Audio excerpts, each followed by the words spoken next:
The whole Liam Kumar Day effect, not really happening. Nigel couldn't make it. Yeah. I rang up Mendon all, he said he could make it. Don't think this whole... Phil, credit to the guy, he always manages to do well what he has to. He is a shocking personality. You guys got a trophy? No. It was pre-vim. No. My life from Rashad Mendon. Right, you go. I'm a tag, Jack! I'm a fucking tag! Hello and welcome to another episode of the LOC Report. We are finally here. We are at the end of the regular season, and if you can just see me in the picture, do not panic. It is not a commissioner soliloquy part 4. Because Chris is on the radio equivalent of the LOC Report today. How's it going, Chris? I am. I'm reporting live. Yeah, absolutely. I'm out in the field today, so yeah, it's going to be matching up for a good one today. I have to say. And when Chris says he's out in the field, he quite literally means he's out in the field with Mav. Is probably an accurate assessment of. And so you hear some heavy breathing throughout this, then yeah, then you've got it. So yeah, week 14 finally here. Hard to believe another fantasy regular season that has come and gone.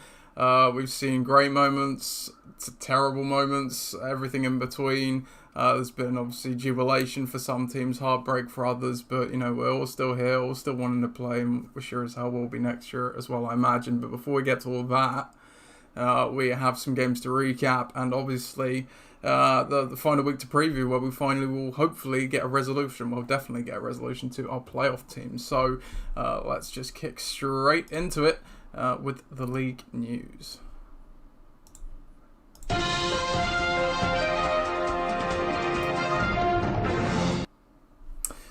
So an injury-heavy league news section this week, and no notable transactions, but it's all about injuries, and it does appear COVID has reared its ugly head this week, of all weeks as well. Not only are there quite a few bye weeks, and that is definitely impacting some of the playoff hopeful teams, but COVID is also making its biggest impact, I think, of any singular week so far this season. So we'll just get off and go down the list. So Elijah Mitchell, he suffered a concussion last week for Gridiron Gang. He will miss today's game. That's a big miss for Gridiron Gang. He's obviously been a large part of the team there when healthy. Keenan Allen, he's tested positive for COVID, so he will not play for Tom's Tyrants, who are probably almost certainly out of the playoff race, but mathematically all teams still are alive. Darrell Henderson for Ross's team also tested positive with COVID. There was hope that he would come back after missing a game due to, I think it was the quad of the hamstring injury last time around, but he will miss Monday night's game now. Jamal Williams also for Tom's Tyrants, he's got COVID. They're already without DeAndre Swift as well. So that's a miss for Tom's Tyrants. Speaking of DeAndre Swift, he's now been put on IR with his shoulder injury, which he obviously suffered a couple of weeks ago. So that's a miss for another playoff hopeful team, Bare Necessities. Myles Gaskin on the COVID list as well for Ixan. We'll see how that impacts Ixan as we go through the show. They were in the driving seat for the wildcard spot entering last week, and also for Ixan, and this one could loom a bit larger as they head into playoffs potentially. Damian Harris suffered a hamstring injury in the Monday night game between the Patriots and the Bills as well. They're on bye this week, but that's obviously one to monitor coming out of that. Adam Thielen, he suffered a high ankle sprain for UR Gold, so he missed this week's game. Obviously UR Gold probably not in the race, but mathematically still alive. But Elijah Moore, who injured his quad, he is now on the reserve for Neapolitans, and they're in a bit of bye week hell, as we'll see in a second, so that they'll be missing him. And then finally Miles Sanders re-injured his ankle for bucking the trend as well. They're on bye this week anyway, but if bucking the trend did make the playoffs again, that's another thing to monitor. So not many things going on this week in terms of injury then, Chris? I said no. I mean, we've had some weeks where we just breeze past this section, but actually this week it's, I just say of all weeks, it's a very difficult one to take, because so some of these are key guys at key times, and you just can't afford to lose them, really. No, absolutely not. And you know what we typically see in the LOC is it's almost the world's best soap opera. That's what they say about, you know, American football and things like that. This is where we see the defining part, you know, for some teams of that title run that obviously gets covered on the yearly draft video. You know, it's these kind of moments where teams have to step up. They make these bold decisions and get that crucial win that gets them there and maybe gets them all the way to the promised land at the end. So yeah, we'll see all of that when we preview the Week 14 games. But obviously, we need to go back before we can go forward, and before we have a finalised view of exactly the playoff ramifications for Week 14, we will go back and recap Week 13, starting with the marquee matchup, which was Ixan against against Bare Necessities. That's who they played in Week 13. So I will just get my jingle up on this end, and we'll start with that one. Ixan took on Bare Necessities in Week 13 of the LOC regular season. The marquee matchup pitted the 7-5 Ixan against the 6-6 Bare Necessities. A win for Bare Necessities would keep the wildcard race, the traditional wildcard that is, wide open, whereas a win for Ixan, and depending how the results went elsewhere, mean they could have potentially locked up the wildcard spot. They did win this one, so they moved forward to that 8-win threshold, extending their win streak to 3, 104-96, dropping Bare Necessities down to 6-7. Looking down the lineups here, so starting with Ixan, Josh Allen didn't have a great day, 14 points in that very strange Monday night game between the Patriots and the Bills. James Conner, he got 17 points, so he was absolutely fine. Tyler Lockett, 13 points, paying dividends once again from that trade. T. Higgins, 20 points, he turned up. Damien Harris obviously had that 64-yard touchdown in the Bills game as well, getting 17 points there, and the Cardinals did 12 points. So again, another team points total for Ixan, getting the win. Meanwhile, for Bare Necessities, a decent performance. Kirk Cousins stepped up and got 24 points. Leonard Fournette got 15, and Alexander Mattison obviously splurging the cash on him.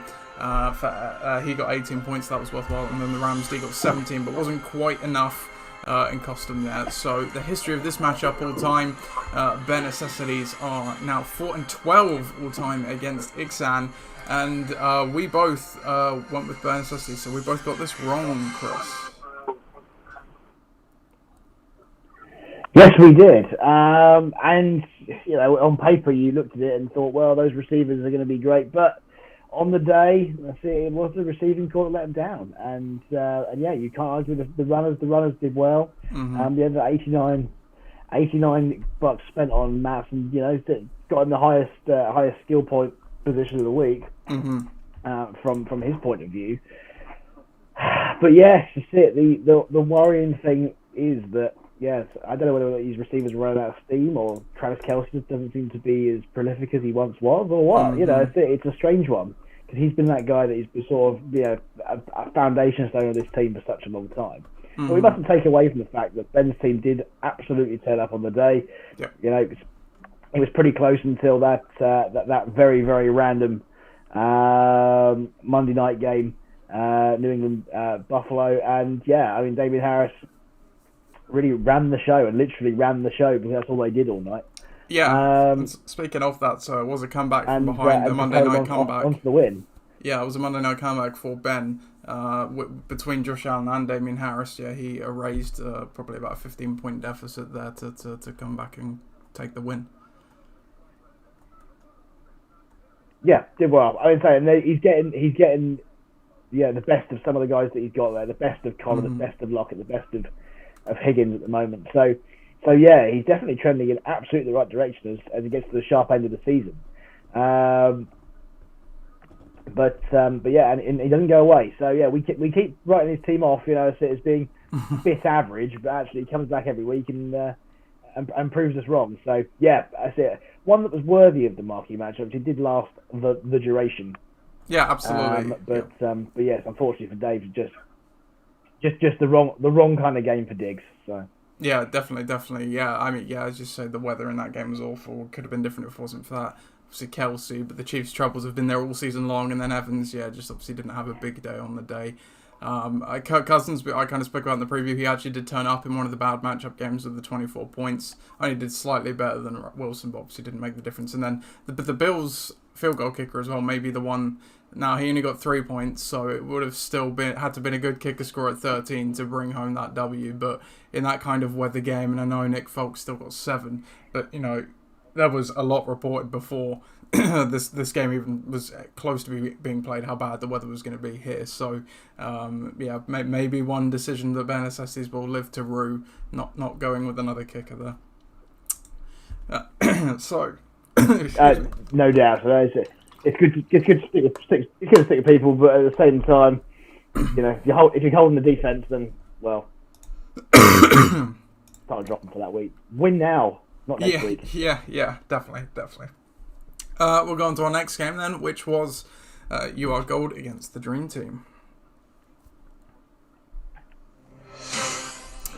UR Gold took on the Dream Team. This one didn't really matter for much. Mathematically, UR Gold's still alive in the playoff race, but pretty much out of it. Meanwhile, the Dream Team perhaps just looking to chase down the number 1 seed, or just get a few more wins towards the end of the season, and they did achieve that as they won their 4th straight game, 106-42, and now they sit 11-2. Meanwhile, UR Gold 3-10, losing 3 on the trot. Looking down the lineups, Justin Herbert, he had another good day with 31 points. Austin Eckler got 12. Javonte Williams got 24 with Melvin Gordon out, and the Colts do 25 points there, en route to that 106 points. On the other side of the ball, well, nothing really went right for UR Gold. So Adam Thielen, he got injured in the game against Detroit. He got the dreaded high ankle sprain and put up a duck. Mac Jones obviously only passed 3 times and got a grand total of 0.46, which isn't ideal. Hunter Renfrow got 10 and Mike Williams got 11, and yeah, that's pretty much all you need to know about that. So the history of this matchup all time. Let's see, Dream Team are now 5-2 against UR Gold, and we both picked the Dream Team for this one, and you won another lock, Chris. Well, I mean, I don't know if this is a more obvious lock of the week, but yeah, I think the writing was on the wall a little bit here. Look, I think there's some pretty inexplicable coaching decisions from UR Gold. I think that not playing CeeDee Lamb over another skill position was the wrong decision. But also, coming back to the weather report that we knew on the Thursday when we recorded this. In fact, did we record when we recorded last week? We recorded it on Thursday or Sunday. In fact, it might have even been Sunday last week. It doesn't matter. I think by the Sunday we still knew that the weather was going to be terrible. So. Exactly that. So you know it's going to be a terrible game. You know it's going to be a lot of run. You can't play a QB that's a game manager like Mac Jones is. You just can't do it. But look, it would have made a blind bit of difference anyway, because on the day that team was trash and scored 42 points and lost the game. For Viv, he marches on. He marches on the back of some pretty big performances.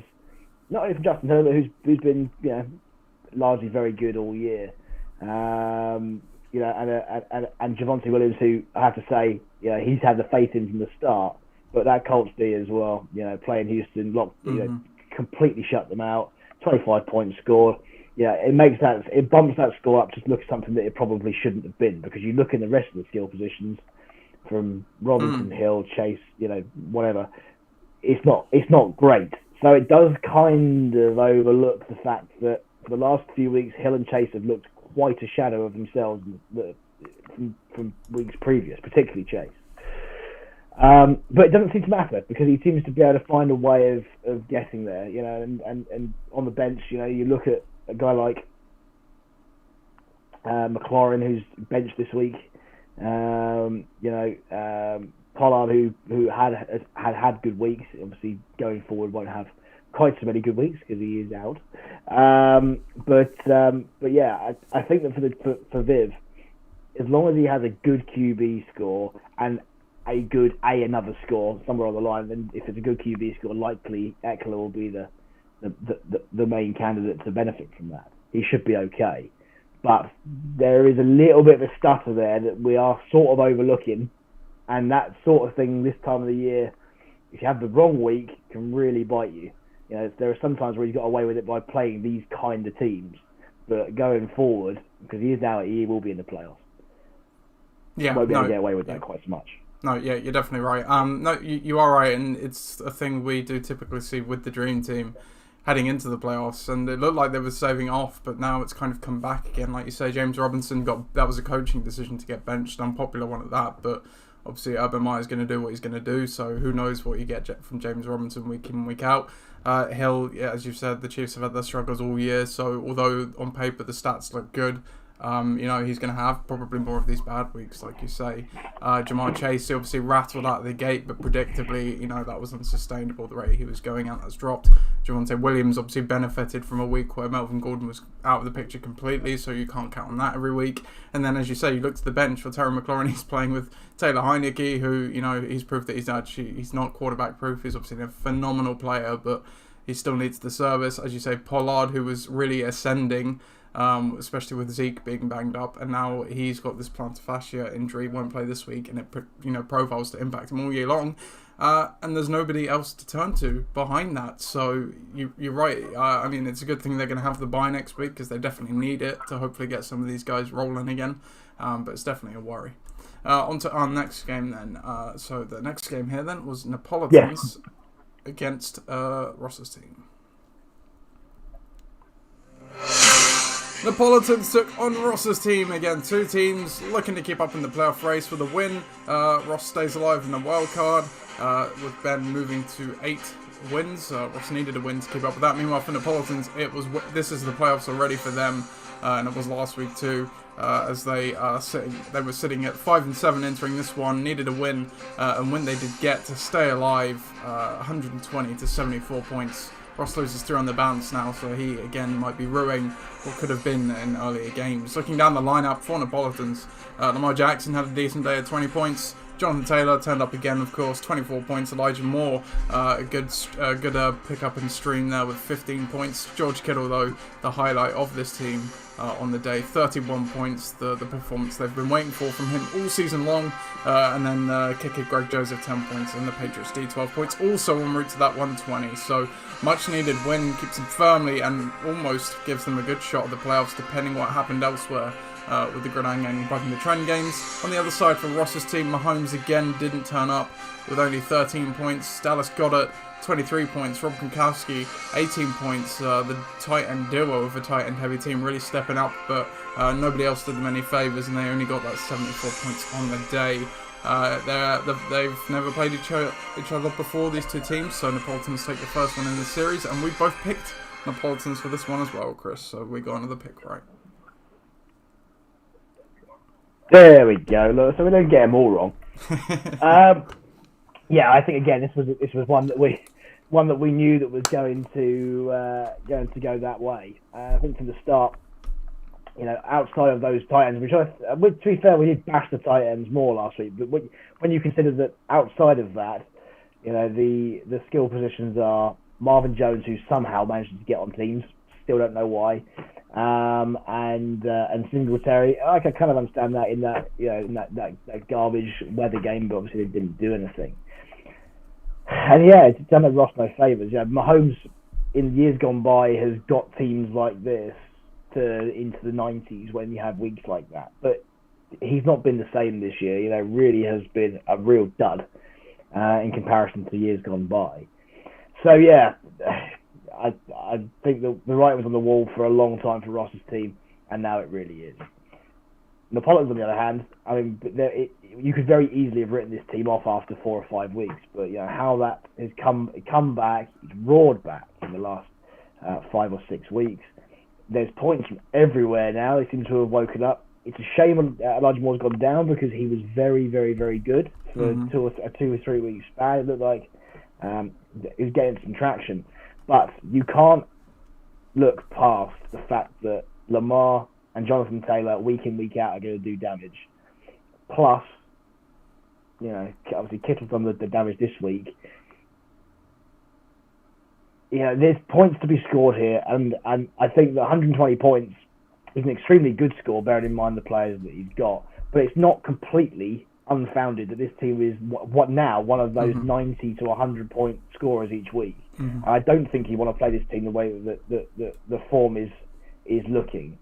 But we have seen the bottom fall out of weeks, when guys don't turn up, when they don't get the service. You think of Smith there, you think of Barkley. They could very easily score very little points. Now that Moore's gone, so there's got to be a space that's filled. I look at the bench from last week. I don't see anybody there who's going to be reputable enough to come in. I think we'll see later on who he's sort of rolled the dice with.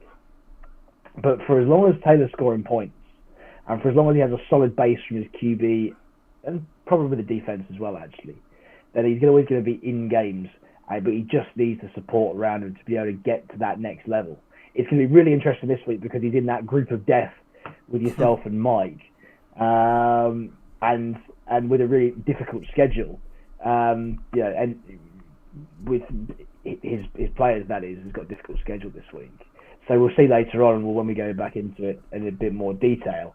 But yeah, I think he's done a very, very good job, bearing in mind that he was dead and gone 5 weeks in, to come back to now have a real chance of making it to the next stage. But it does worry me slightly that, this team is perhaps a 1 or 2 trick pony team who relies on a bit of luck from other skill positions rather than relying on the team as a whole. But this particular week, exceptionally good. It didn't take a lot to beat Ross, but 120 points at this stage of the season is superb, sets you up nicely.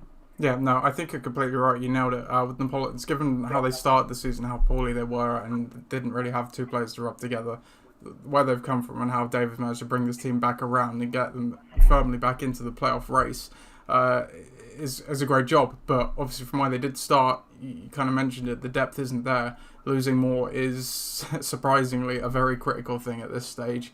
And yeah, in the preview story when I was going through, they actually lost the week before, which and the bottom did fall out, as you mentioned, that it has been prone to, and that's what's led them to this win or go home situation already. So yeah, a great weekend this week, absolutely, but they're going to need to pull out of the bag again in order to seal that ticket to the playoffs. On the other side of the ball for Ross, again, you completely nailed it. The laissez-faire auto-draft style did not work this year. This team did need a bit more TLC to keep it going. Obviously, without Adams this week, that was the big miss. But as you already said, Mahomes just hasn't been the same. And that's ultimately what this team, and obviously Ross's teams in season past, have needed to succeed. The Titans have actually papered over a very, very ugly day for this team. So, yeah, and like you say, some of the guys that they're resorting to playing, not pretty. So, yeah, Ross on the outside looking in at the moment, not mathematically eliminated. But meanwhile, Napolitans with a good chance to take the division, depending on what happened in the other games. So we'll take a look at one of those now with bucking the trend against Pakistan. Bucking the trend took on Pakistan as well in Week 13, entering the week, leading the division. Bucking the trend with a win would get one step closer to sealing up that division and going to the playoffs. Meanwhile, Pakistan, their only method really was to, get the highest points wildcard spot, the 5th playoff spot. So they just needed to put points on the board. Wins and losses didn't matter for them. They did get the win, however, 134, and they got the points to boot to 93 from bucking the trend, who 4 games on the trot now. A lot of games have slipped through their fingers to seal up this division. And that opened the door for Napolitans or Gridiron Gang to leapfrog them. But looking back to this game, Pakistan, 37 points from Tom Brady. David Montgomery coming back in and he doing well, 20 points there. Van Jefferson, 10 points. Chris Godwin, 15. Justin Jefferson, 24. And Jake Elliott, 17. Just a great, great team day from Pakistan en route to that 1-3-4. Not a bad day for bucking the trend at 93. Tua got 22. Miles Sanders got 14. Michael Pittman 11. And Greg Zuerlein 11. With the Chiefs getting 17, but obviously wasn't enough to overcome Pakistan. The history of this matchup all time now. Bucking the trend are 1-3 against Pakistan, and we both picked Pakistan to win this one as well, Chris. Well, carried on a long-standing tradition in this one as well, aren't we? We're doing well. I think we got 3 right and 1 wrong. Yep. I'll take that. It's not a bad ratio so far.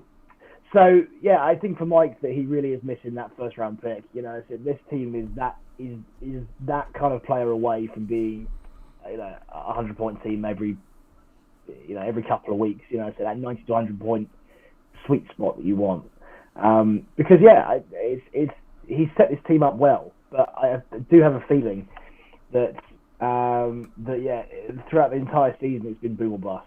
It really has, and again, it definitely masked a little bit with a good defensive score, which is perfectly fine, but you can't rely on it every week, as we consistently say. He is playing two QBs that are probably a bit out of nick, and not only that, so they're on difficult to like offenses. But I like the fact that he has stuck with Tua most of the season, and for the large part, it hasn't backfired. We laughed at Miles Sanders last week, but he scored 14 points. And his receivers are just a bit meh, but on any given day, one of them is going to blow up, and we're still waiting for Metcalf to have that kind of day. But Pittman and Waddle do have that problem with being in, say, difficult to like offenses. Whilst for Pat, nothing's at this point of the season. There's not a lot to hate about that. It's a big score from almost all of his skill positions. To say there's one that's just the outlier of that one flex spot there that he couldn't really have done a great deal with. The assumption is that DJ Moore will come back in, but it doesn't hurt that it hasn't hurt. 134 points at this stage of the season puts him right in it, and this is the reason why we have this spot now. Is for teams like this who are just inherently dangerous to be able to get back in a position to be able to compete for the league, because he had some pretty bad luck mid-season with injuries, but now this team is humming, and he puts himself right in the driving seat. Albeit, it depends on other results this week. It's really between him and the Napolitans for that high scoring loser slot. But he needed a week like this to be able to put himself in a position to be able to compete for it this week. He did that. Really, really impressive. And I wouldn't want to play this team right now if I was going to the playoffs. No, definitely not. And you say that it's kind of the flip from Napolitans, where he's been wheeling and dealing to get those points on the board. Patterson, well, they've definitely had their injury issues. You say maybe DJ Moore comes back in. Well, I'm looking at the bench here. They've got Kareem Hunt, who's now healthy again, and he was outperforming Chubb when they both were healthy.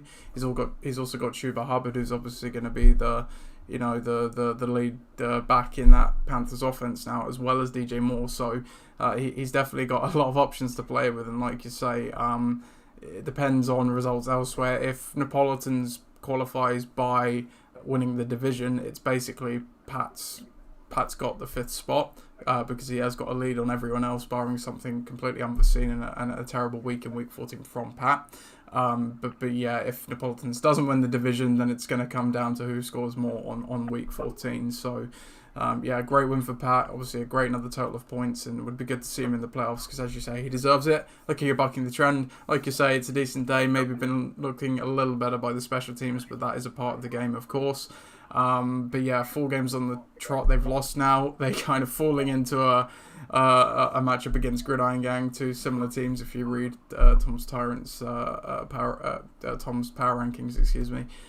They will be getting some players back this week that help improve that situation. But obviously this team's been a bit in flux the last month or so. So crucial end to the season for them. On to the next game then. A game that didn't mean anything in context of the playoffs here, but the Detonators did take on Forge Flyers. In week 13, league leading Forge Flyers took on the Detonators, just looking to get some consolation wins to the end of the season, and that's exactly what they did, and they posted a decent score, 100 points on the day, to Forge Flyers 90 solid total, but not enough on the day, and that's the first loss for Forge Flyers since week 1, breaking an 11-game win streak. Meanwhile, Ollie wins 2 on the trot. The players that helped him do that: Matthew Stafford, he got 30 points, Devontae Freeman 16, Deontay Johnson, he's been amazing for Detonators over the last month, 23 points, Michael Gallup got 10 as well, en route to that 100. For Forge Flyers, quarterback Carson Wentz filling in for Aaron Rodgers, who was on bye, only chipped in with 13 points, largely the reason they lost this one. Not too bad elsewhere really. Cordero Patterson got 10, Joe Mixon just got below 10, Cooper Kupp 19, Daniel Carlson, the Raiders kicker 11, and the Cowboys D 17. Not quite enough.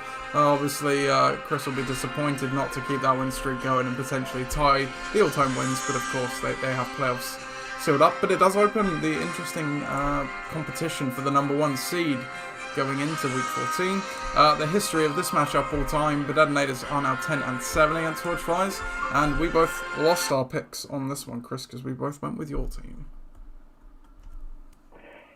We did. Yes, absolutely got Carson Wentz in this one for a 31-0 blowout. He didn't score an unbelievable amount of points himself, which was partly disappointing and yes, partly frustrating. So yeah, but all in, yeah, it was another reasonable week. You know, if we'd played anybody else, really, it would have been ideal. And maybe if I'd have thought about it, but actually, I was confident in my selection until it all backfired. But yeah, another decent point scoring week. 90 points at this point of the season is okay, and I'll take that without Rodgers and without Foreman. Yeah, there was no other route to victory really on the bench, so I'm not particularly worried about that. It is a shame not to be able to get to 13 wins, or certainly have the potential to get there. But I can this week tie my all-time high, so I'll take that. That's still a good result for this season. Yeah, but what is a good result is that Ollie managed to score 900 points, carried a player. Yeah, and it was anchored by Matthew Stafford in a very much a plus matchup. Freeman's been a very decent pickup. You know, he's definitely hit the ground running there. And as you say, Deontay Johnson has stepped up and become that number one receiver. Big Ben's pretty terrible, but when he's not going through those stages of terribleness, he does throw reasonably good ball still. So yes, it's definitely benefited from that. But look, always had a rough year. I called his team trash a couple of weeks ago. I stand by that because they scored about 50 points that week, but they have bounced back reasonably well in those 2 wins that he's had over the last couple of weeks.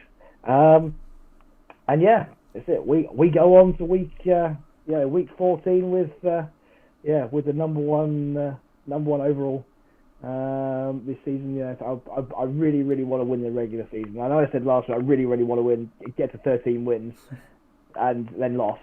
So yeah, I'm gonna say I really want to get the regular season win. Now I'm gonna lose again. So there you go. But yeah, fair play to Ollie. That was a good week. Yeah, definitely, and he does look kind of to be rebounding a bit, like you say. He did carry the play there with Rashad Bateman getting 0. It was Aaron Jones and AJ Dillon this week as well. So, a good result, and maybe actually something he can build on for the end of the season in the consolation bracket as well. Deontay Johnson, you touched on it with Big Ben. They've been going a bit more hurry up, the Steelers, kind of getting away from Matt Canada's offensive scheme, their offensive coordinator a bit, and doing a bit more of what Ben wants to do, and it helped them. Certainly in this one, and he's actually got more receptions to this point in his career than other Steelers greats like Antonio Brown and other players have had as well. So he's a special player, but they sorely need one of those, obviously. And then really for your side, like you said, it was just a filling quarterback kind of cost you. Another couple of guys here and there didn't quite come through. Just the stream of Ayuk, where obviously, like you said, you were without some other guys who were on bye or otherwise, so nothing to worry about at the moment for your team, at least. As you said, goes down to week 14 to see if you can secure that number 1 overall seed. Going to the final game of the week, then it was the rematch of Corona Bowl 3, Gridiron Gang against Tom's Tyrants.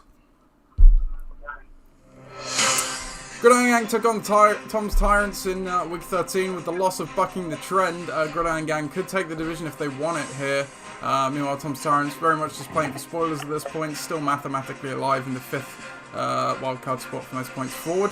They did get a nice chunk of points in this one, actually. They got 120 and the W to boot. That's 2 in a row for them now. Meanwhile, Gridiron Gang losing 2 on the trot, missing another great opportunity and only scoring 85. Looking down the lineups for Tom's Tyrants, Kyler Murray returned and only, despite throwing 15 passes, got 35 points on the day for Tom's Tyrants. So that's a great day out for him on the return from his ankle injury. Antonio Gibson also got 17, Najee Harris 11, Keenan Allen 17, Logan Thomas 11 points before he went down in the game with that knee injury, and then the Buccaneers D 12 points. So again, another team route, lots of team routes to good scores this week with that 120. On the other side of the board for Gridiron Gang, quarterback woes continued. Derek Carr only getting 12 points with no touchdowns in this one. Sony Michel was a good plug and play, 19 points there. Eli Mitchell 14 points despite leaving the game without concussion. and then Matt Gay and the Dolphins D combining for 15 and 13 points each. En route to that 85, so obviously papering over some shortfalls. Elsewhere, the history of this matchup all time, Tom's Tyrants now step ahead, and they are 8-7 all time against Gridiron Gang. And we both picked this right, and I'm off the board with my lock, because I locked up Tom's Tyrants against myself.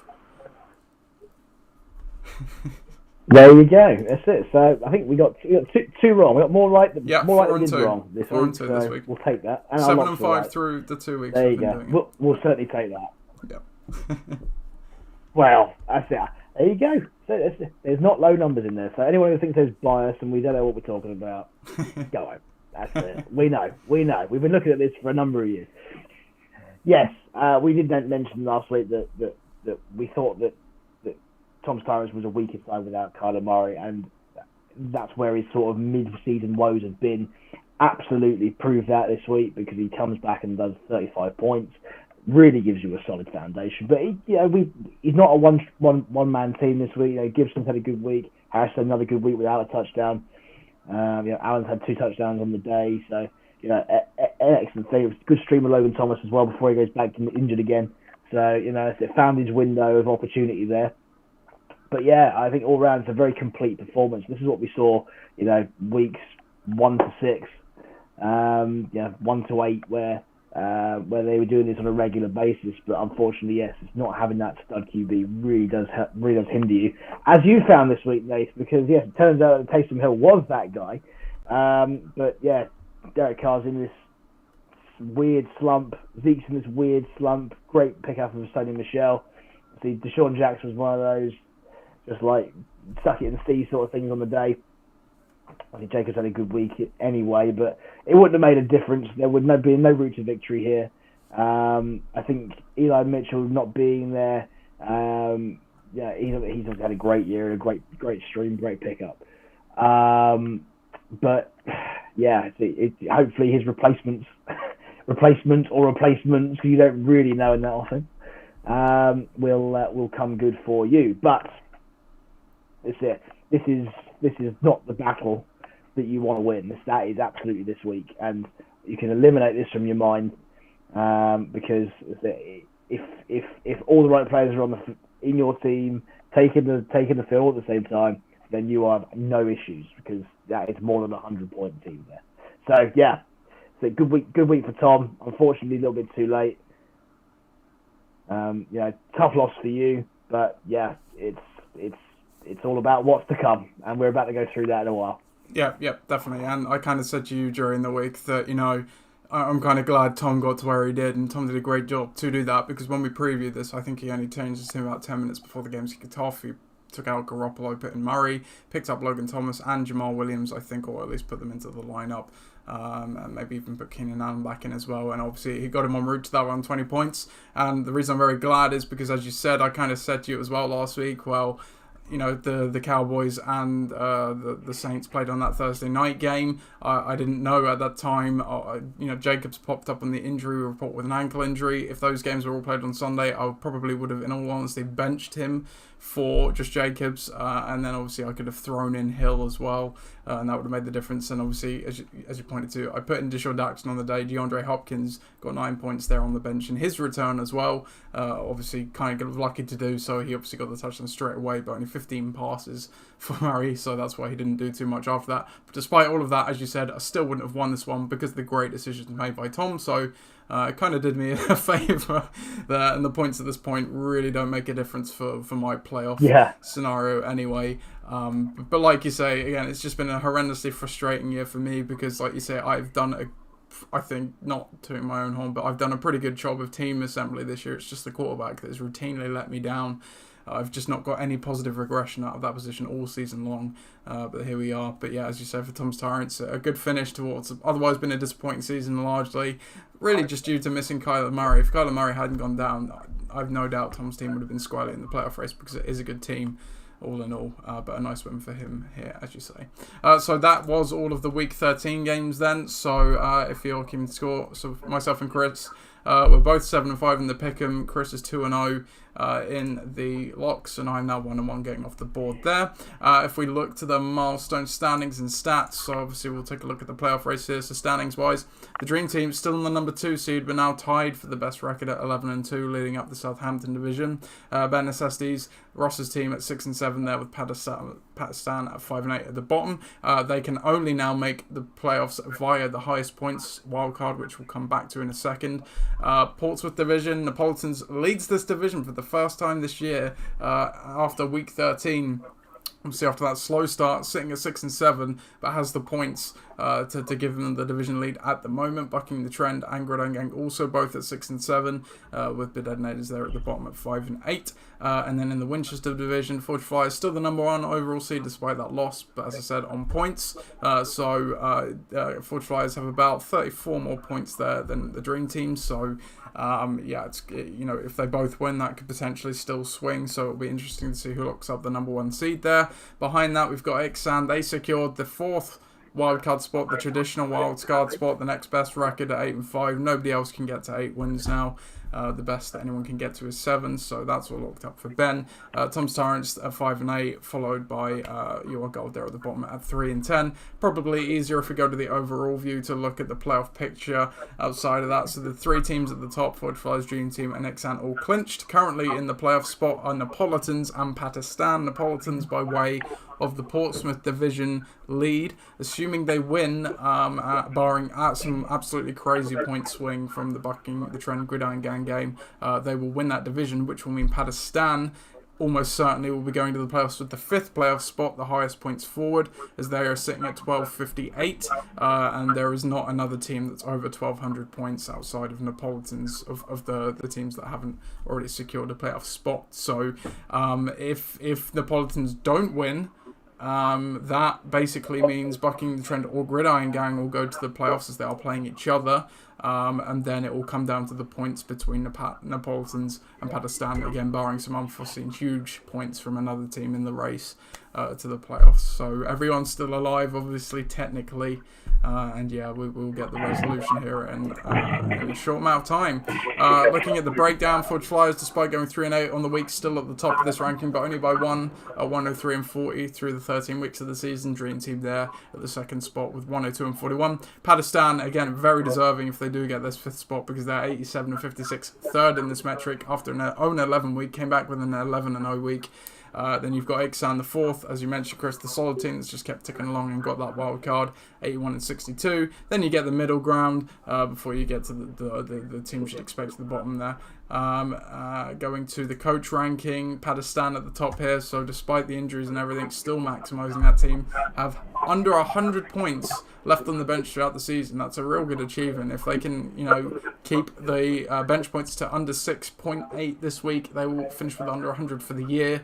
So that's a great achievement. Chris slightly over 100 there at 104, and then the middle ground kind of goes from I guess you've got Ross's team and Mike there in 3rd and 4th with 122, 133. Then the middle ground from 5th on down to 10th ranges from 159 down to 184, and you've got Ixan and You Are Gold at the bottom there with 199 and 223. So You Are Gold 3 and 10, obviously some of their own doing with all those bench points throughout the season. Looking at the milestones, so Coach Taylor lost last week, which means he's lost 20 regular season and career games now.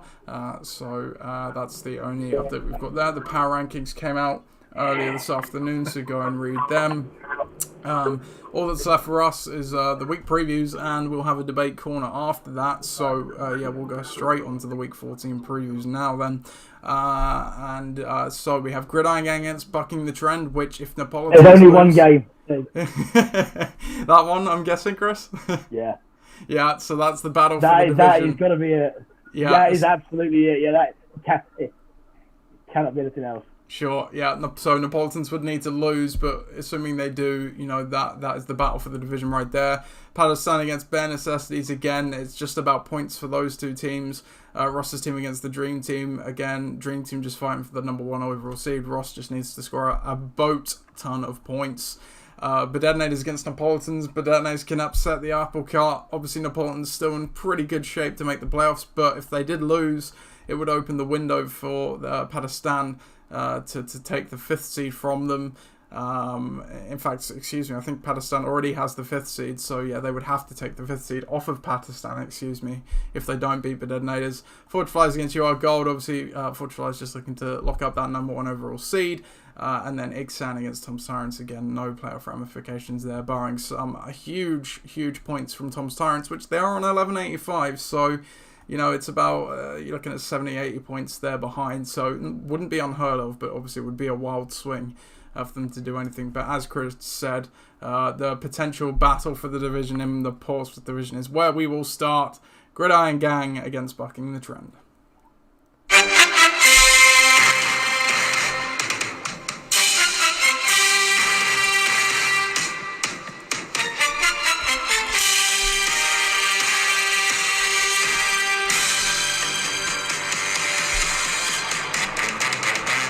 Gridiron Gang take on Bucking the Trend for the Battle of the Portsmouth Division with a playoff ticket on the line and potentially the division on the line. These two will duke it out, both at 6 and 7, both coming off of multiple losses. Both teams have had a very similar story throughout the year, and there's only one that can take it. The predictions for this game, the projections, currently sit at 85, 78 in favour of the Bucking the Trend, but we'll see why in a second. Gridiron Gang 10 points on the board already from Chase Claypool, so we'll start on that side. And Taysom Hill only projected 9 points, so that's why the projection is the way it is. So if he was projected a normal quarterback score, you would think Gridiron Gang would have the projected lead there.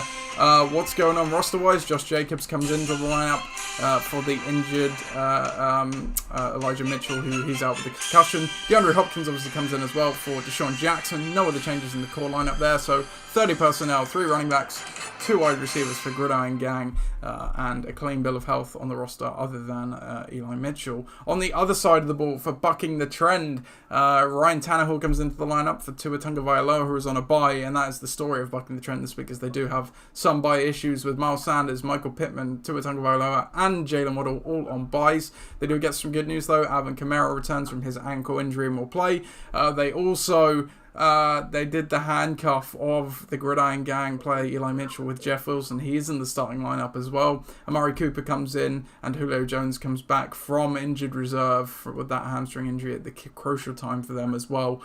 So they are rolling with 20 personnel, 2 running backs, and 3 wide receivers in this one. We go to the history of this matchup all time. Gridiron Gang are 0-3, they've never beaten Bucking the Trend. Yeah, here we go. Battle for the division, Chris. Well, yes, indeed. You have an uphill task this week to beat Bucking the Trend. I think the bye weeks will come at just the right time, and obviously all these guys have come back off injuries. So it takes the coaching decision entirely out of Mike's hand. He has to play these guys, and I think that the guys that have come back in are exactly the players that he should be playing now. Because I look at the matchups, and you've got Tannehill against the Jags, Jones against the Jags, Metcalf against the Texans, Cooper against Washington, Kamara against the Jets, the Chiefs against Vegas. All of these matchups absolutely plumb what you would want in this particular week. They are brilliant. And I think particularly Kamara coming back is the one thing that will get you sweating in this game, because not only is it a fantastic matchup, he also does not have that much around him that they can take away. They can take away looks. Obviously, Taysom Hill is that guy on the other side, but they're going to want to protect him a little bit because he can't do it all. But we saw last week that he will always give you an undercurrent of rushing yards, and hopefully against the Jets, he'll produce. And I'm really looking forward to see what that game does in the context of your matchup. But I don't think that Mike could have picked a better team for this particular week. Those matchups are superb. For you, you've got handy 9.5 points already. That's it. You're playing your studs, which is absolutely the thing to do. You've got to go all out in this game. Yeah, Elliott, Jacobs, Hopkins are playing. Sony Michel's back for more. They obviously feasted last week, and the Broncos are playing Detroit, so that could get quite funny quite quickly. I really think this is going to be a race to the wire. I really do. I think the QB could well be the thing that completely changes this game, because We've seen Taysom Hill have good weeks like last week. We've also seen him have shockers, but I don't think he'll have that against the Jets. We've also seen the Jacksonville Jaguars completely shut down quarterbacks and make teams rely on their running game. For Tennessee this week, Julio is really the only decent receiver that's fit. So if it's going to go anywhere, it's going to be a funnel to him. But outside of that, I'm really concerned that the running game is going to take away a little bit of upside from Tannehill. It's really difficult to predict this one. But the big game potential for Mike's side, I think it might just about be a little bit more than yours. I don't know if LA will shut Hopkins down. I really hope not. But then you've also got Collar doing his thing.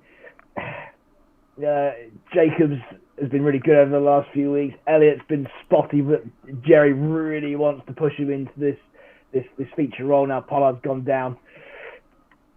It's so hard to call. It's so hard to call this one. And this is why this one's the most exciting one, I think, probably of the season, just because of where we're at right now. But I do like your team, Nate. I'm not going to lie here. I do like your team. There's one. Yeah, I'm going to go with it. All right. I appreciate the comments. Look, I think you hit it basically up right. I think myself and Mike have done a tremendous job of setting both our teams up in the absolute best way we can for, as you say, probably the most important game, certainly of Mike's career so far. One of the most important of mine, I think, as well. Yep. Let's go back to Mike's team. Picking up that Jeff Wilson. I had Jermichael Hasty on my team earlier in the week because Jeff Wilson flagged up with a knee issue. Obviously, he came back from that meniscus injury earlier in the off-season. And Jermichael Hasty was the only healthy back. And then all of a sudden, Jeff Wilson full practice, and Mike had already added him before I could do it.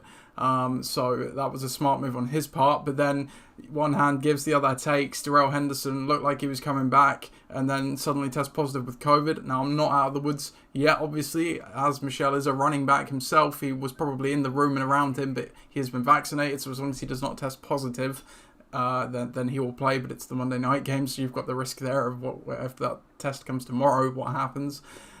So there's that element as well. But if he does play, he's obviously walking into, again, a large role against a team that not the worst against the run, but also that they have their vulnerabilities. What do you look at elsewhere? Kamara obviously coming back at the exact right time, like you said. Probably going to be in a feature role. You think the Jets probably going to focus on him, stopping him, but he is that much of a player. Tannehill, obviously, Mike's kept him on his roster all season long. What are we going to get? Like you said, can the Jags actually, limit a quarterback again? The last time we saw this Tennessee offense before their bye, granted that was without Julio and AJ Brown, but obviously they looked absolutely terrible. Is that fixed now? What state is this Tennessee team in? We will see. And these divisional games can get a bit weird as well in the AFC South. Jeff Wilson, speaking from experience, I streamed him a few weeks ago against the Jags, and he did not do a lot. Granted, Garoppolo completely missed him on a wide-open touchdown, but they were using Debo in the backfield, and that was without Jermichael Hasty there, who was also there. So on one side of it, okay, yeah, you could say maybe he gets a lot of work, but on the other side of it, what we saw when he was playing before, maybe he won't. And then, obviously, Mike's getting his studs back as well with Cooper, Metcalf, and Jones. So, set up on that side. On my side, I'm playing Taysom Hill. Like you said, that could go apocalyptically wrong, but it kind of did against the Cowboys. He turned the ball over like 4 or 5 times and still got 24 points. So, he would have to do something really, really crazily bad to almost not do a good score, which will probably happen because we all know the struggles I've had with picking a quarterback this year. So, that would not surprise me in the slightest, but I hope this breaks the trend. He is a game breaker, so fingers crossed that is what breaks it for me. And I've obviously been searching for that quarterback all year long. Like you said, Elliott, again, a guy I was considering benching earlier in this week, but with Pollard being out, well, they've got to go with Zeke. And between Zeke, Jacobs, and Michelle, I don't think it's a stretch to say I'm probably guaranteed 60 touches because Kenyon Drake is out, because Darrell Henderson is out. Between all those backs, volume equals fantasy production. So you'd hope that comes. Obviously, you said Claypool did 10. I had KJ Osborne in the week who did a little better, but it was all on one big play. And Claypool was a bit lucky to get that 9.5 because he got benched for about half that game. And like you say, Hopkins coming back last week in a tough matchup here. And then you look to the bottom, the defenses and the kickers and so that well as well. So yeah, I mean, crazy. Probably one of the biggest games we've actually had in the LOC outside of the Corona Bowl itself. And I'm going to go with confidence. I've got to get the win here and got to hope I get some help as well. Both of us, let's not forget, do need help elsewhere for this game to live up to the billing. But I'm locking up my team. And hoping I can get to the playoffs. But yeah, it's going to be a humdinger. Like you said, the one everyone will be watching. We'll go to our next game then. It's Pakistan against Bare Necessities.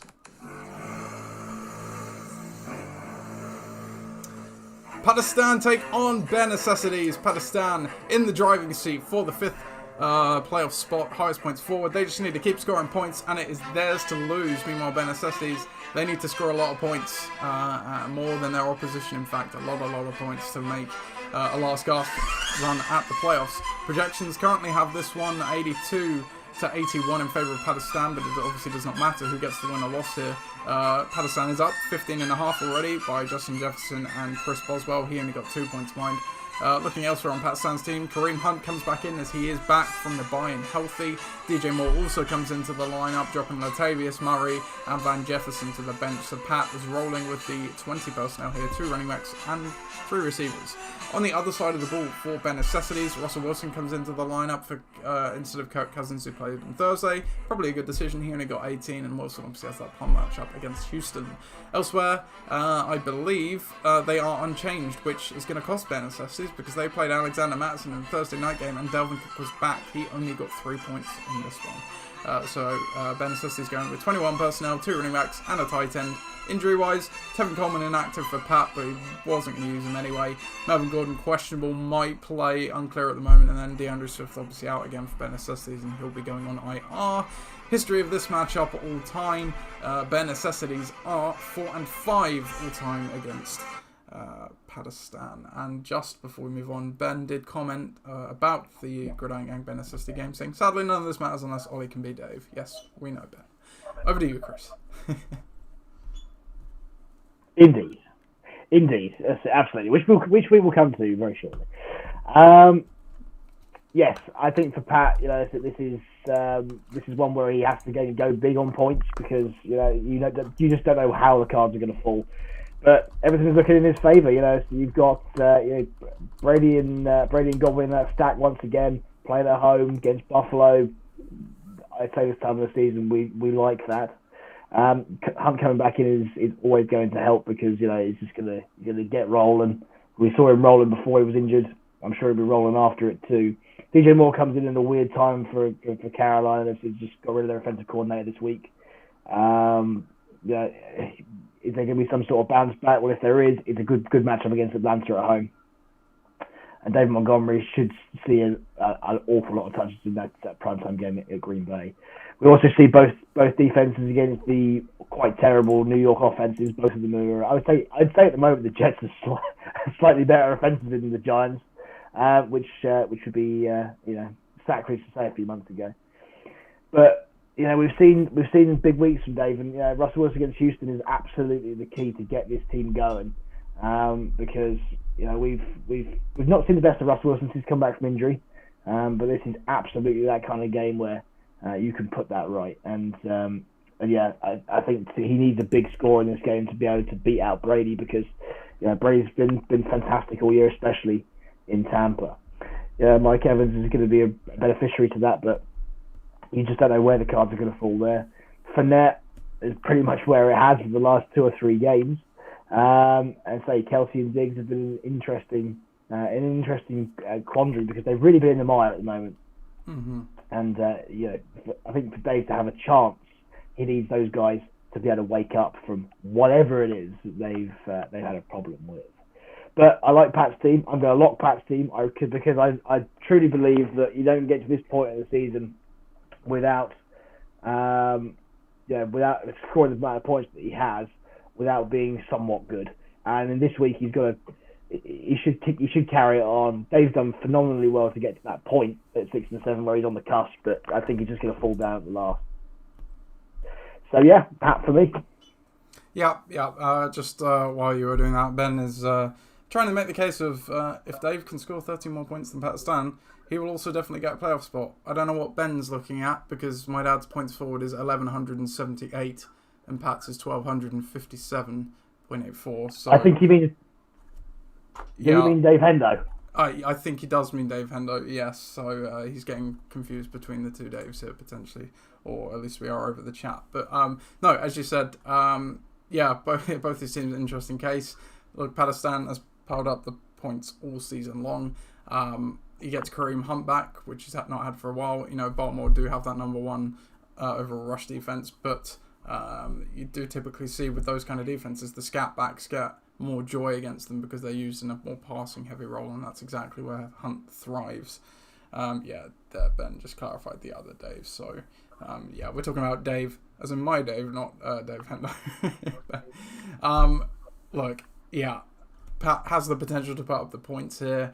My dad's team, as you said, has been on paper it looks great, but yeah, like you said, it's just that some of the names haven't been firing there. Wilson, Kelsey, Diggs, Fournette, and Evans is obviously what he's going to be hoping gets the points generator going. Starting Madison has absolutely cost him big time. He doesn't necessarily have great options on the bench, but almost certainly anyone who played would have done better than Madison. I think in terms of who takes this game, sorry, I didn't catch who you picked. I'm assuming you picked Pakistan there, Chris. I picked Pat. I've locked Pat. Oh, you picked and locked Pat. Thank you. So I'm gonna go with Pakistan as well.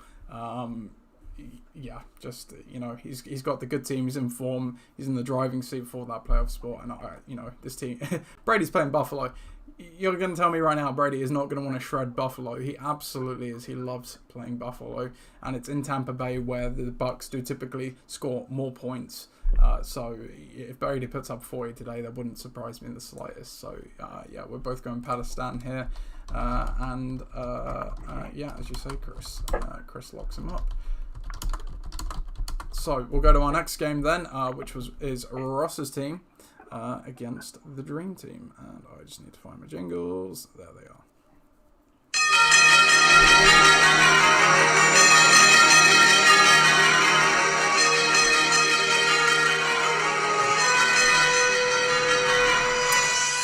Ross takes on the Dream Team here in Week 14. The Dream Team have playoffs locked up, but they are contending for that number one overall seed still. Ross's team, they need to score a lot of points. They're way behind Pakistan. It would be a monumental swing. They're almost mathematically, they are basically out of it, but mathematically still alive.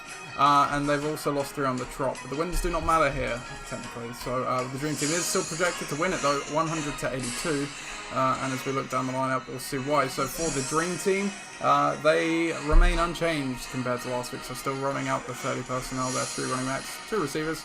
Pollard is obviously inactive with that plantar fascia injury, and Jalen Hurts is on a bye, as are the Colts. On the other side of the ball for Ross's team, Sterling Shepard comes into the lineup. He's questionable but should play today. Devontae Adams comes back in from the bye, dropping Dallas Goedert to the bench, who's also on bye, and Devin Singletary. So Ross's team is going with the 2 personnel, 2 tight ends and 3 wide receivers. Not often you see that one. No other injury news outside of Darrell Henderson testing positive for COVID, so he will not play on tomorrow, Monday night. The history of this matchup all time, Ross's team are 4-5 against Viv's team, and of course this is the Locks Heath Primary Bowl, we can call this. Ben says the point he was making as well was can win his game or score 13 points more and get a spot. I did detail that on the standing section, Ben, but thank you for confirming. Over to you, Chris. Absolutely, and we'll come to why Dave Hendo probably it's the odds are stacked against him a little bit later on. But for this game, the odds are firmly stacked against Ross's team. This team is done. I'm fed up to talk about his tight ends. There is absolutely no way that the skill positions that are on offer there are going to be anything that Viv can give against them. And I'm gonna say we've seen Mahomes put some points on the Raiders this season already. I know he's playing them at home this week, but look, Marvin Jones is a joke being in a team already. Sterling Shepard's is questionable, but he probably will play. But he's playing the Chargers, and well, let's be honest, the Giants have sucked all year on there. Adams is a bright spark against the Bears at home. That's it. And yeah, well, Mike Glennon, say no more. And then we have Pitts and Gronk against two I'd say difficult defenses, but you also don't know what their production is going to be like right now. And the Bills D against Tampa, we've just spoken about how Brady likes playing against the Bills.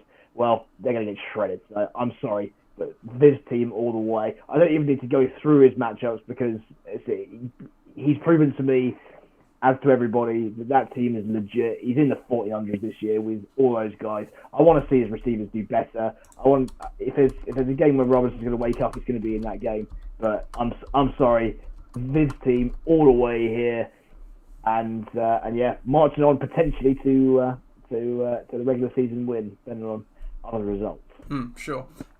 You know what? Part of me actually wants to pick Ross's team here just to do that contrarian. You know, what if this is just the random week where Ross does okay, but it's more about the dream team for me because Herbert and Eckler against the Giants is absolutely fine. But going back to what we saw before that and kind of what has been the trend for some of these players, what are we going to get from James Robinson? What is that coaching staff going to do? The team and Trevor Lawrence stood up for him, so hopefully he's back in, but who knows? As you said, Tyreek Hill, very boom or bust, I think, is what he's become almost. Jamar Chase, similar story.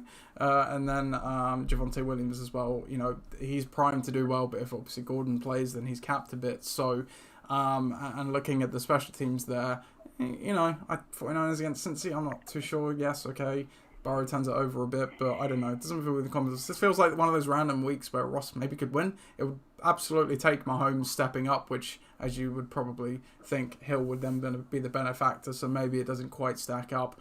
But he's got Devontae Adams. Kyle Pitts could certainly have a day, and as you said about Gronk as well, he is playing the Bills D against Tampa, so that's just a recipe for disaster. But I'm going with the Dream Team as well. Obviously, the wins and losses don't matter here, but it's so much outside of Dream Team, obviously trying to get the number 1 seed.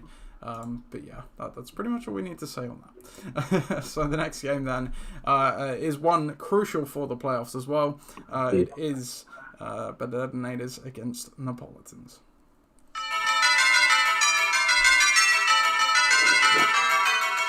The Detonators take on Napolitans. With a win, Napolitans effectively seals his ticket to the playoffs, as he has got a great points advantage over the other teams in his division. Yeah, the best they would be able to do is tie on the other side of the ball, but Detonators is basically just looking to spoil that. If Dave loses, he needs to outscore Pakistan by 13 points to punch his ticket to the playoffs. Otherwise, he would miss the playoffs entirely. The projections in this one have it going Badernators' way at the moment. We'll see why. 87 to 83 points. Both teams coming in off of wins. For Badernators, let's start there. Dak Prescott comes into the lineup for Matt Stafford. AJ Dillon and Aaron Jones come into the lineup as well, dropping who are they playing? Michael Gallup, I think, and Rashad Bateman to the bench. So Badernators going with the 30 personnel this week, 3 running backs and 2 wide receivers. On the other side of the ball for Napolitans, lots of change here as they are in bye-week hell at the worst possible time. Josh Palmer comes from the waiver to the starting lineup, as does Russell Gage, as does Zach Ertz. So they are going with the 12 personnel this week. 1 running back, 2 tight ends, and 2 wide receivers, dropping Jonathan Taylor, Devontae Smith to the bench, and Elijah Moore as well, who's on reserve with that injury. Injury-wise, nothing else there. History of this matchup, obviously only played once. The first team that took it was Napolitans. They had the lead in the series. Over to you, Chris. Oof. This is the one, though. This is the one. And say, regardless of what happens in your matchup with Mike, this is the one that matters, because I think that Ollie can really throw some spanners in the works here. I think that Dak's got a great matchup. I think that Freeman's been fantastic since he's come in. Dillon and Jones are a two-hit double team. That's it. And especially at the moment, Jones seems to be factoring in more into the passing game than ever before. OBJ's a little bit little bit touchdown dependent, I would say. But again, so you can't knock the fact that he's in a quality offense and that he's a talented player. And the Packers have the Chicago D, so it's an extremely positive matchup for Ollie. Obviously, he's got 10 points on the bench, 10 points on the board already from Deontay Johnson on Thursday. And I wouldn't play any of those guys on the bench over anyone on the. I might play Gareth over OBJ. Actually, I might do that. Well, so Ollie might play peek behind the curtain. He might play Jill Guyton as well, obviously, with them being down Keenan Allen. So he could pivot to that. Yep. He's got 8 minutes to decide.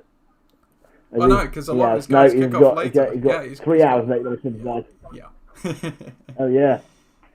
So there you go. So we're all good. So, yes. And on the other side, it's exactly the same for them, really. For the Pollins, it's a late night special. Lamar, you can't knock his quality, and that he always has the potential to go off, but I think he's in a bit of a funk at the moment, and I wonder if playing Cleveland is really the time to get past that. But look, when Saquon's done nothing for me all year to warrant any threat. Palmer's come in. It's a bit of an unknown quantity. What workload will he get? Will Justin Herbert continue to look downfield? Will he just dump it off to Eckler? What's he going to do? Kittle scored 30 points last week. He's still the focal point of that offense. Now that he's fit and raring to go, there's absolutely no reason why he can't rip as he would normally do. Russell Gage against Carolina is a difficult defensive matchup, and also in an offense that largely has stunk all year. Ertz has been better since he's over in Arizona, but playing Los Angeles. And with Kyler back, especially the fact that they've got a lot of offensive weapons as well. It's just going to be one of many. And the Titans against Jacksonville, as we all know, is always a good matchup.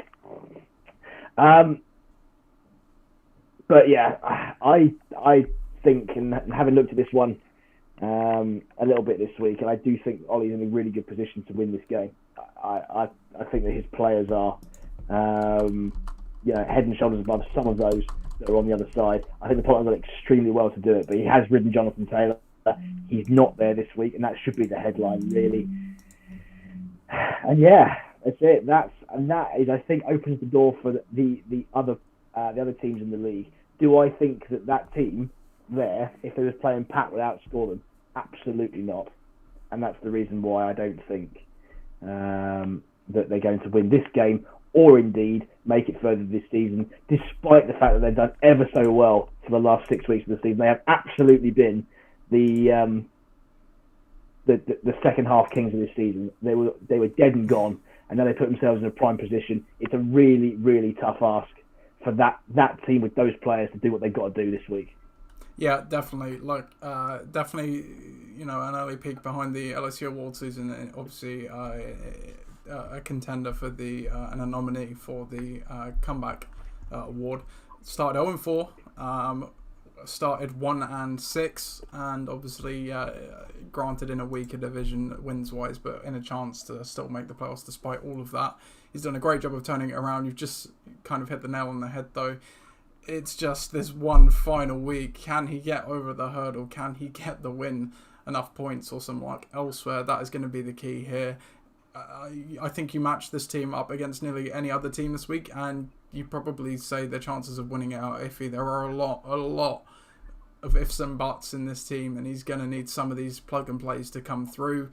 And then, as you say, on the other side of the ball, but Adelaide is again another team, kind of a poor man's Tom's Tyrants, let's say, where the skill positions haven't quite always been there. He's had the two good quarterbacks, sometimes not being able to pick the right one, but they have been a bit inconsistent in Ollie's defense. But this week, you've got to think, especially for Dak Prescott with Tony Pollard out, Zeke's obviously hobbled by that knee problem. To get the speed out of the backfield that they don't have, they're probably going to lean more on the passing game to kind of do that.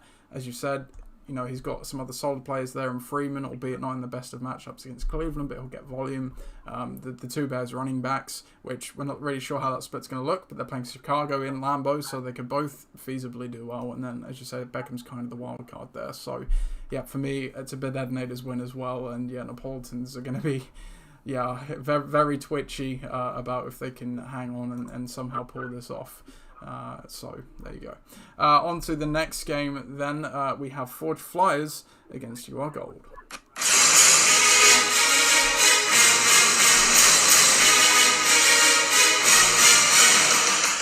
Forge Flyers take on You Are Gold, coming off their first loss in 11 weeks. That's nearly 3 months if you're counting. Forge Flyers looking to get back on the horse and lock up that number 1 overall seed. Meanwhile, You Are Gold are at 3-10, just looking to play for fun, and fun they are playing for at the moment, because not only they've projected to win this one 105 to 99, they have 34 points on the board from Dalvin Cook, who played on Thursday night. Outside of that, they also have Clyde Edwards-Helaire in the lineup, and CeeDee Lamb's back in too, as is Cam Newton. So they are going with the 20 personnel. There's 2 running backs, 3 receivers. They don't have Thielen due to that injury. They do have Mike Williams as an option, but he's currently on the bench as he cleared the COVID protocols. But Gesicki and Mac Jones on a bye. On the other side of the ball for Forge Flyers, Aaron Rodgers comes back in off of bye.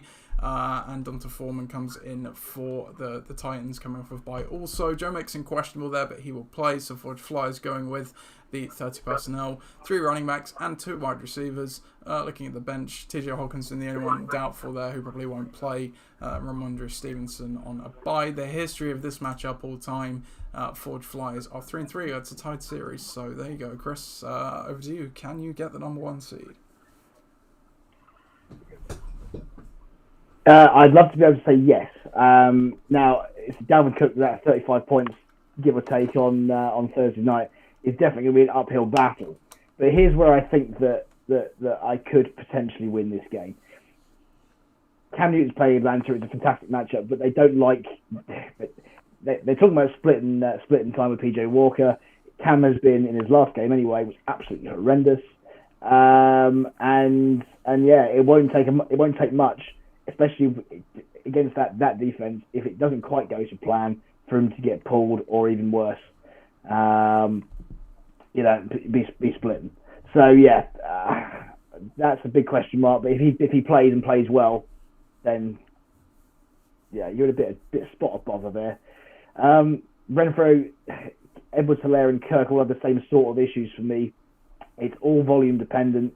If they all get decent volume, absolutely fine. Particularly Renfro, I think over the last few weeks has been really good. So he's been double-digit points every week. But Casey's running game is strange, and say Arizona, we've seen in the past, outside of Hopkins, it's going to be who else is there who's going to be able to contribute. CeeDee Lamb's obviously in a good matchup as well, coming back in. But once again, with Amari and with Gallup, is he going to be the guys who will be scoring those points that we saw earlier in the season? And the Bears D, back for more. Aaron Rodgers, Olage on the other side. I like that from my point of view.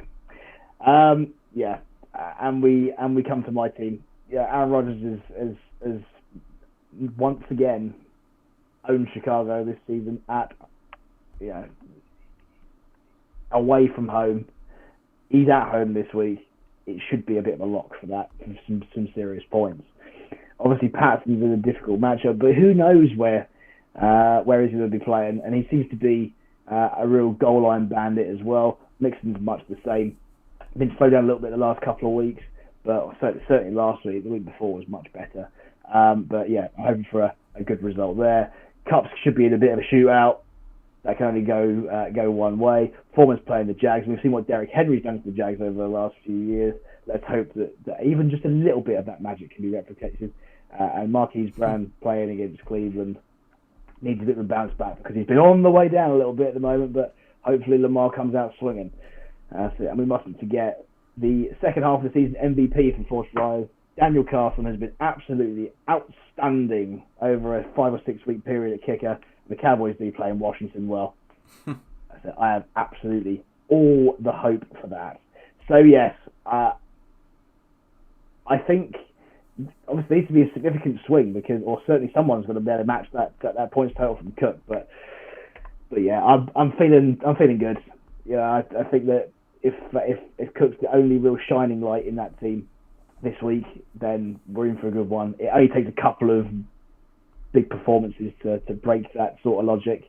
But yeah, I think that if I had said that Aaron Rodgers is playing Cam Newton in a fantasy matchup earlier in the season, I'd be feeling pretty confident about that. And I still am now, so absolutely going for my team this week and going for the defence of the regular season. Yeah, no, absolutely. And Ben makes a funny point of trying to reclaim the Nathwani rule as well. Yeah, like Ollie's obviously had a great head start, in this one with the 34 points. As you kind of said, I'm not even sure that's enough to stay off. He's going to need Clyde Edwards-Helaire to have a good day. CeeDee Lamb as well, and then he's got to be looking some points from the ancillary kind of players. Is it going to be enough?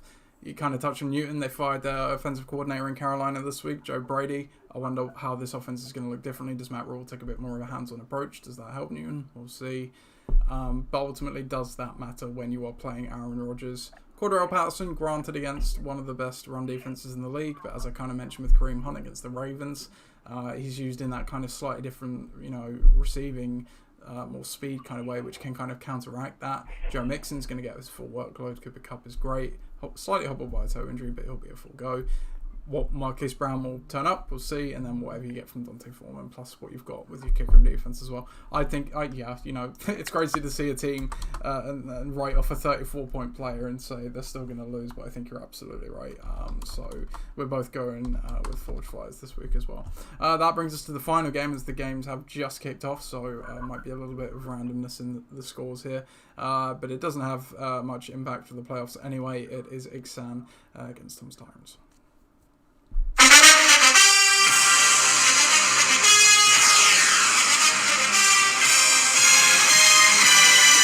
Ixan take on Tom's Tyrants here in Week 14. Ixan locking up that wildcard last week, playing for fun this week on a 3-game win streak. Meanwhile, Tom's Tyrants, they've got to score a lot of points to make the playoffs at this point. They're coming off with 2 wins, but the wins don't help. They are projected to win at the moment 98. Actually, no, he would have already been in the lineup, last week. John Terrell Hilliard comes into the lineup for them, and they drop. Who do they drop to the bench there? Damian Harris, who is on bye. They're missing a few guys from bye, but otherwise healthy, pretty much injury-wise. So Ben is going with the 30 personnel, 3 running backs, 2 receivers. Tom going with the same formation. History of this matchup all time. Ixan are 10-8 against Tom's Tyrants. Yes, they are. Now, I think that both quarterbacks are going to be involved in the shootouts, which is going to be a fun proposition. But look, aside from that, this is really the who cares game of this week, because this matters not for anybody really.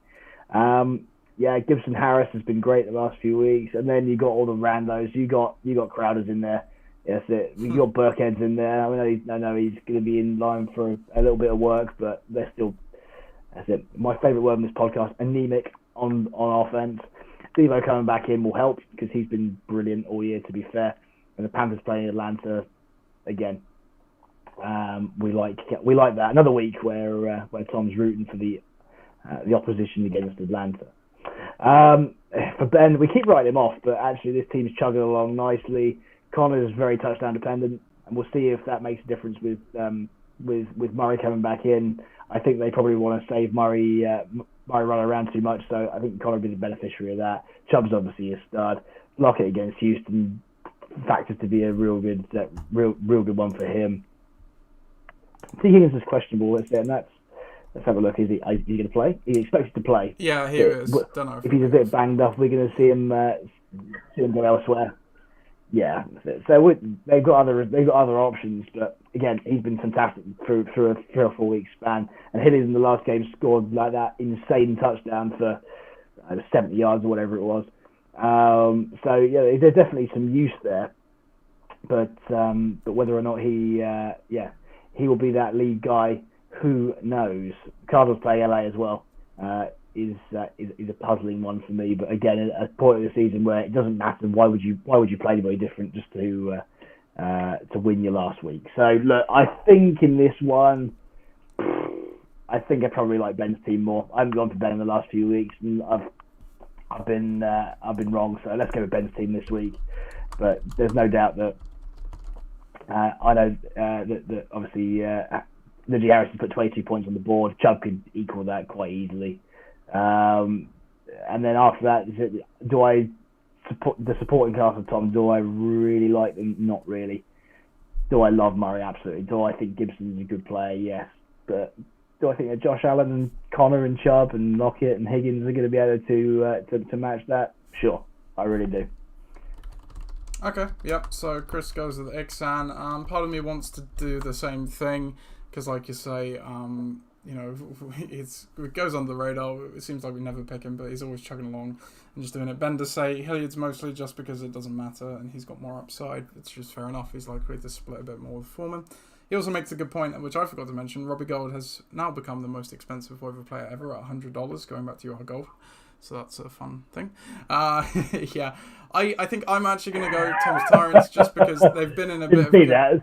Yeah, that was great, yeah. I'm going to go with Thomas Tyrants because, like your point, they've got those 22 points. Gibson is there and McKissick is not. I think so that means he's getting the volume. Kyler Murray, he's going to throw more than 15 passes than last week. He's always a threat to better points. Are you going to get something from Crowder and Burkhead? Probably a little bit.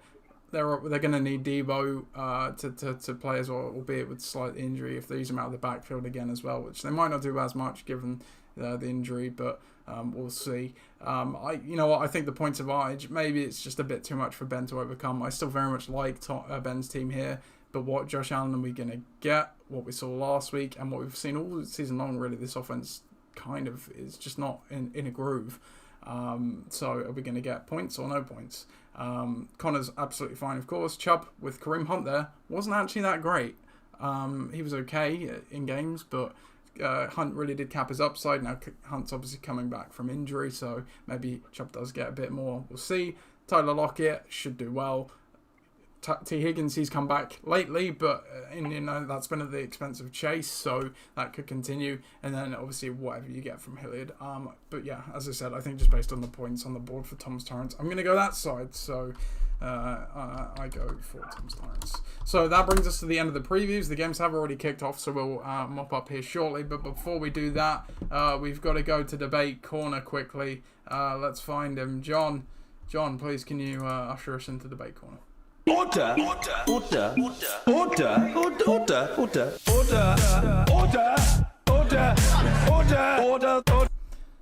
Thank you, John. And you may have seen that John was on the wheel last night, which was amusing.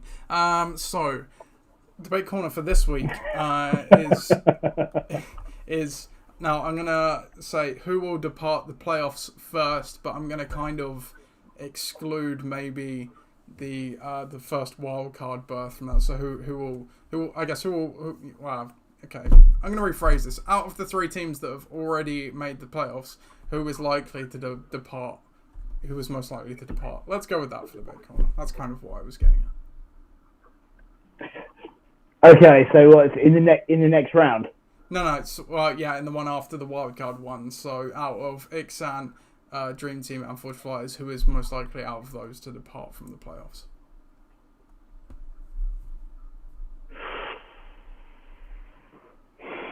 Ooh.